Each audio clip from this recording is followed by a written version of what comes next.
You've probably all heard of the golden ratio before. Maybe heard of the famous golden spiral or the popular golden sections. But what is it really? And how can it be used, especially in cartoons? Throughout history, many ancient civilizations were found to have used the golden ratio. Egyptians used the golden ratio to calculate their pyramids' dimensions. The ancient Greeks used golden sections and the golden rectangle repeatedly in their design of the famous Pantheon. And it doesn't just stop at ancient architecture. The golden ratio regained popularity in the Renaissance, a time of flourishing art and literature. Artists began applying golden spirals, golden proportions, and golden rectangles into their art pieces. Even the greatly revered artist and thinker Leonardo da Vinci discovered the golden ratio when studying human anatomy in art.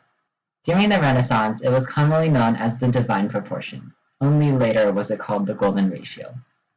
The golden ratio is an irrational number, with decimals so detailed its digits continue on and on, forever and ever into eternity. This fraction is equal to roughly 1.61803398875. Apart from its meaningless numerical value, the golden ratio is a ratio that greatly affects visual arts, that makes the pieces appear more pleasing to the eye. Most often, it is used in its famous rectangle format, in which the ratio from length to width is equal to 1.618033.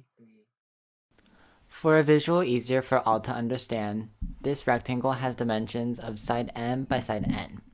For this rectangle to follow the golden ratio, side m divided by side n has to be 5. A spiral works by fitting a curvy line into the shell formed by the rectangles gradually made. It is not cut in half every time. Rather, the golden rectangle is fitted into the larger golden rectangle each time.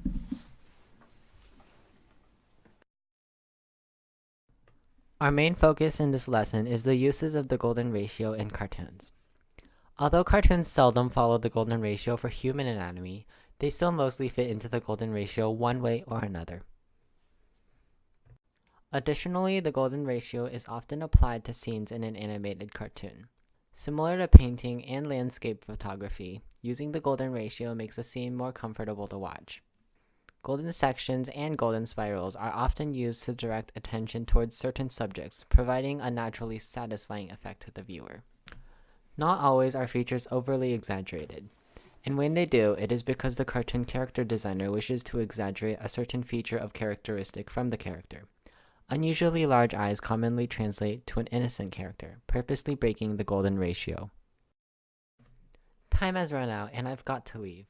Make sure to remember this fabulous number that clearly deserves a spot next to both pi and e. Perhaps you're an artist, or maybe you're into architecture or the Renaissance. In any of these things, the golden ratio is your best friend.